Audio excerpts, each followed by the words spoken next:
froze again. Okay. Alright, so back again with another League v League match, this time between Elijio, Palookas for Central, and Jadias, 12 ladder for Squirtle Squad. As usual, it's just like a typical battle analysis and just kind of like give you guys some insight on like some competitive play.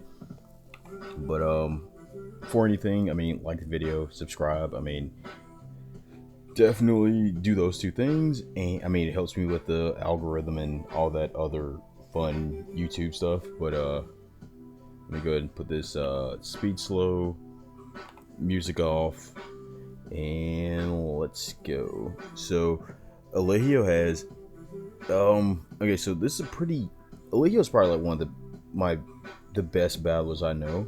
But I mean, sometimes he'll bring some kind of like for fun teams, which like clearly this is. But yeah, so he brought Heracross, Drampa, Pelipper, Barraskewda, Rotom Heat, and Lando.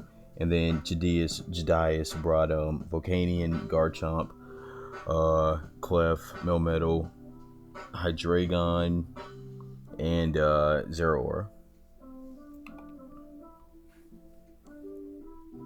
So Elijio led Drampa, he led Hydreigon, and I mean, he goes in a Rotom Heat there, but I mean, that was kind of a bad switch in just because he has no Dragon Resist. So pretty much something just died. Goes Barraskewda. He goes Flip Turn.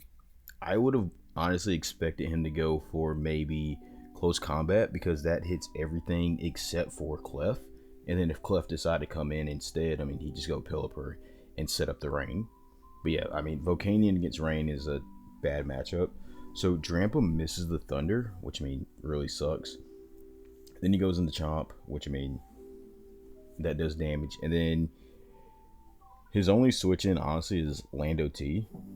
Because again, like, he has no Dragon Resist, and that's his only ground resist.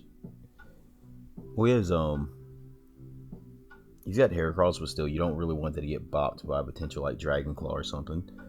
Goes Pelipper on free rocks for the Garchomp. Lands the Hurricane. I don't know if that's specs or anything. I'll have to figure out what item he's holding. Goes for Dragon Tail. Knocks it out. Sends Drampa back out. And I mean, I don't think Drampa can take any one attack. So he dies to the Earthquake. He could have went Lando T there. Just get another drop. Goes into Pelipper. Gets bopped with a Toxic.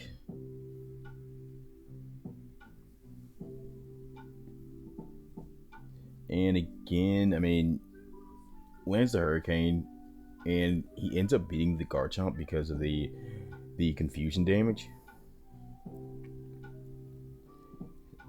So I mean, he goes in Hydreigon again, and I mean, like I said, there's no safe switch in really.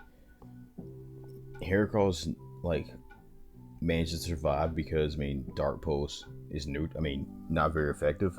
So that's obvious that thing is Scarf. Bops it with a Mega Horn, but there's Zeraora there isn't really switching for it. Well, I mean, you can go Lando T there. You'd be scared to like rack up any like neutral damage though, kind of wear out the longevity a bit. So Clef forces out the Heracross. He goes back into Lando. If he switches Lando in, I'm guessing it's an offensive build, and so yeah, he got the crit, and then plus the toxic damage, which really hurts. He lands a crit of his own on the Clef, and I mean, Jadias only really has to just keep clicking soft world here because he knows that the Lando T can't 2-hit KO it, and also is going to die from the toxic damage. So, like I said, Clef just manages to just whittle down the Lando and just be like, hey, move on. And then so he goes to Pelipper, and Pelipper can just click. He missed the Hydro Pump, which is super unfortunate because landing the Hydro Pump would have definitely been a guaranteed 2-hit KO. And like I said, I'm not sure what item it's rocking, but it would have forced out the Volcanion to get bopped by a Hurricane because I don't think it's Choice Specs, or I mean, Choice Scarf is pretty much like out of the question too. Maybe Expert built? I don't know. Okay, so he goes here across there, and he forfeit there because I mean, there's really not much he can do. Heracross can't like 1v1 Clef, and then Barraskewda, it's choice bandit, so it will get locked in on either the Hydreigon or the Volcanion, and they get worn down by everything else. So that was game one, and game two, we put this slow music off, and let me switch sides. Okay, so he brought out Rillaboom, Garchomp, Ninetales Alola, Conk, Cloyster, and Slowbro Galar. And then Jadias brought out Slowking, Gengar, Urshifu, Magearna, Moltres, and Lando. So he leaves Gengar, and I mean, he doesn't really have a Gengar switch in here, but he doubles out into his Moltres, I guess worrying if the Garchomp was Scarfed. Moltres comes out, he goes Lando T, I guess expecting maybe a potential like Dragon Claw or something, or yeah, Stone Edge actually helped. I mean, Bottle for Toxic, free rocks for the Lando. I mean, I think it's free rocks for Garchomp too, yeah. And then Lando T pretty much just okay. So it's SD, was it SD EQ Toxic Lando?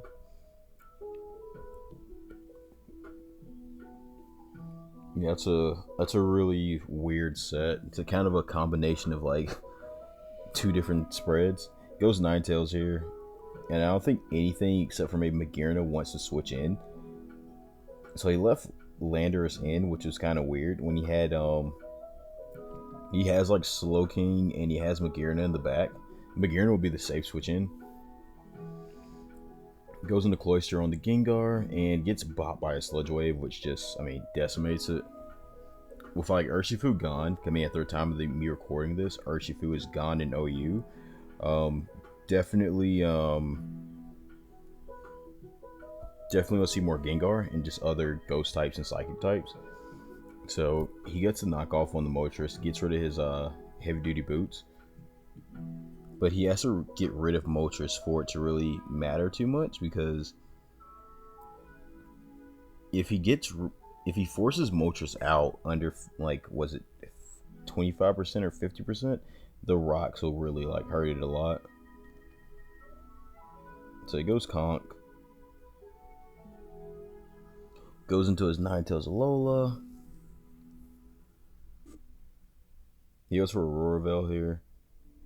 Moltres goes for Roost. Yeah, I mean, he had no other choice for the move set, so he had to go for. He had no other choice in moves. Goes for Blizzard. I mean, best case scenario is to get a Freeze Axe here. I mean, that's asking a lot. So he gets Aurora up again, and it's kind of like just kind of stuck in like a little cycle right now, because at the same time that he's doing the Aurora I mean, Moltres has no reason but to keep clicking Defog because he's not touching it. So he goes Slowking Galar here. I mean, Slowbro Galar. And he activates the Quick Claw and Belly Drums. Gets the +4 attack, but let's see. The Scorching Sands wipes him out and burns him. And then when you add in the like hail damage, it just kills it. Oh no, hail stopped. The burn killed it. So yeah, Slowbro got knocked out, which was unfortunate. Goes for Nasty Plot on the Ninetales, and Flamethrower just wipes it out. And then all he's left with now is just Rillaboom, and I mean, Rillaboom pretty much just loses to Moltres anyway, so he forfeit there. But that's 2 points for squad and 0 points for central. And I mean, as usual, more matches to come, basically.